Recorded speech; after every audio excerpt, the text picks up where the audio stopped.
stage as before. So they went into the Jordan, sat there with the ark, while all of the tribes of Israel went across, and the water was stopped. And then as soon as they got out, the water started to flow again. Well, I thought that's interesting, because one evidence of gravitational effect would be to stop the course of water.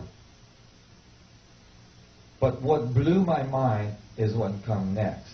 At the end of that chapter, for the Lord your God, they're talking about the ark, dried up the Jordan before you until you had crossed over.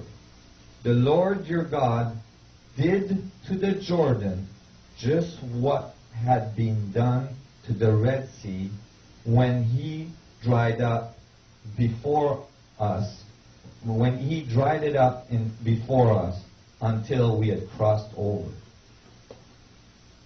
Wow. That has been omitted. Because this says that they used the Ark of the Covenant of the Lord to open the Red Sea with Moses. But in the section where they talk about opening the Red Sea, they just say Moses lift up his staff and open his arm, and the Red Sea opened. They forgot to mention that the ark was involved with this staff. And so here they do, though. Here they make it very obvious that the power of the ark was used to open the Red Sea. That means the ark was not the box that was built at the foot of Mount Sinai after opening the Red Sea.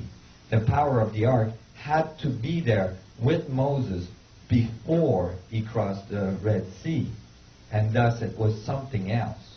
The box was only something to carry it across the desert for 40 years.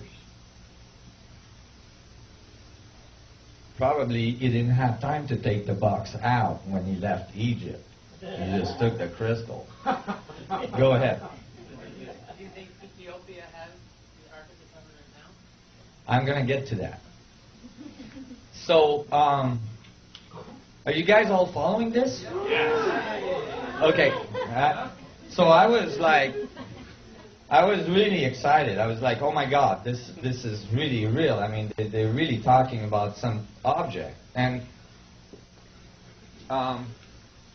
this is kind of tough to do, but we can, I started to look into it, and I found more and more evidence that the ark was this crystalline structure. I found the Ezekiel text. I found the Keys of Enoch text, and I thought, wait a minute, what are they talking about? Well, I looked deeper into the Kabbalistic tradition, and when I did, I found that they didn't just give you like hints to what the geometry was. They actually said, this is the Kabbalistic tree, this is the foundation of all creation, and if you decode this, you'll understand all of the universe. So I knew there that they were giving us a really good key to what was powering the Ark of the Covenant, since the Ark was thought to be the seat of God, the seat of the universe. And the Kabbalistic tree can commonly be described as the tree of knowledge as well. The tree that was placed in the Garden of Eden at the center of our Genesis. So when I looked at it, I thought, what is this? And I started to read Kabbalistic tradition texts and all this. Oh my God, I got so confused. It was so confusing. There's so much stuff out there, and it's all philosophy. And I was really kind of not being able to find anything that was jiving, but I was looking at the geometry, and what I did is I plastered it on the ceiling of my van so I could lay in my bed and look at it in the morning, every morning, and I was trying to decode it. And really quickly, I realized that the bottom part was a tetrahedron.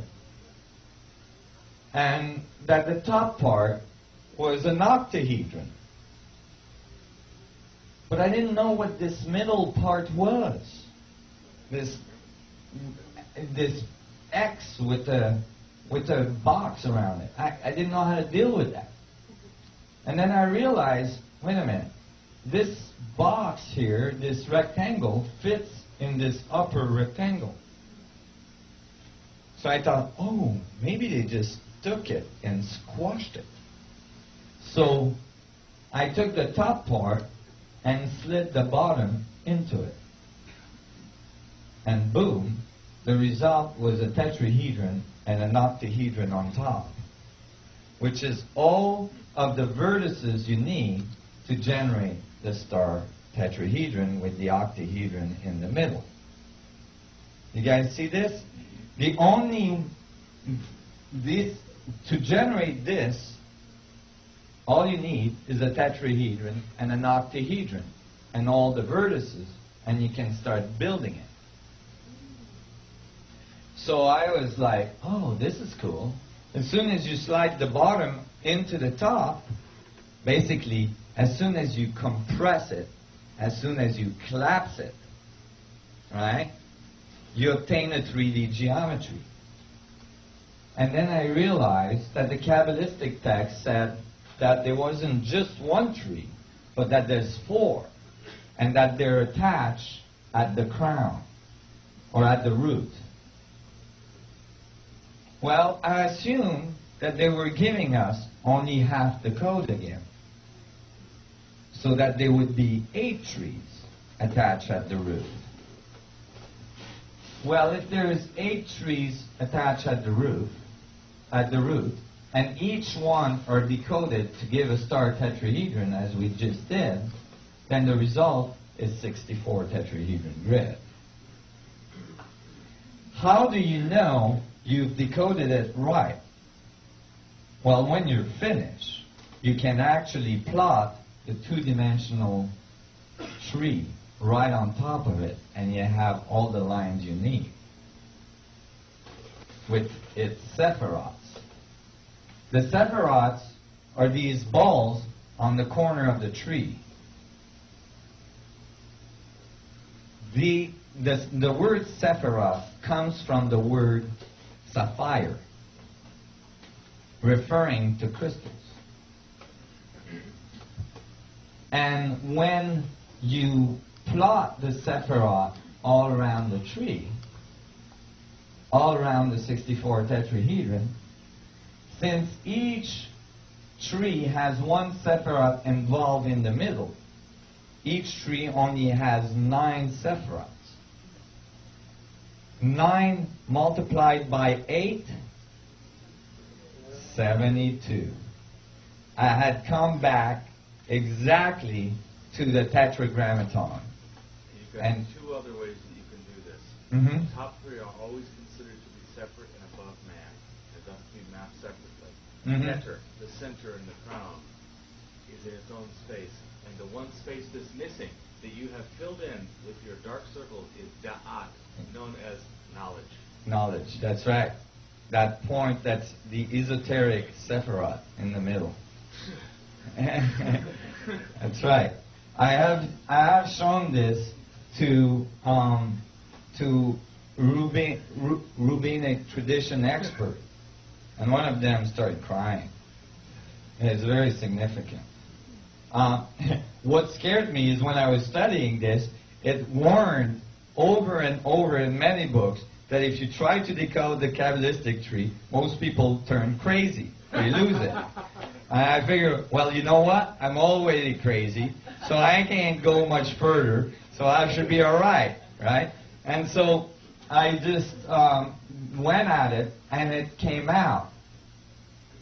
So I was like in amazement that it was so easy. Now I did do an animation that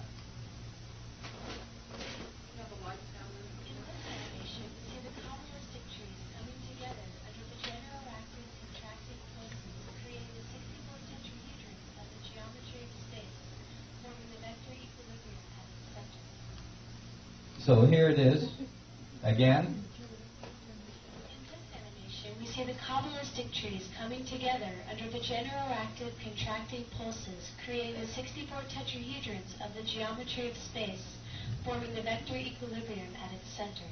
Thank you, Amber. And here's a Kabbalistic tree that was generated during the time that I was writing this up in a little journal I published. This was in England. But note on this little animation that when we look at it slowly, you can see. Can everybody see here how the tree actually compresses and becomes a 3D object? This is the contractive side of the event horizon, you see?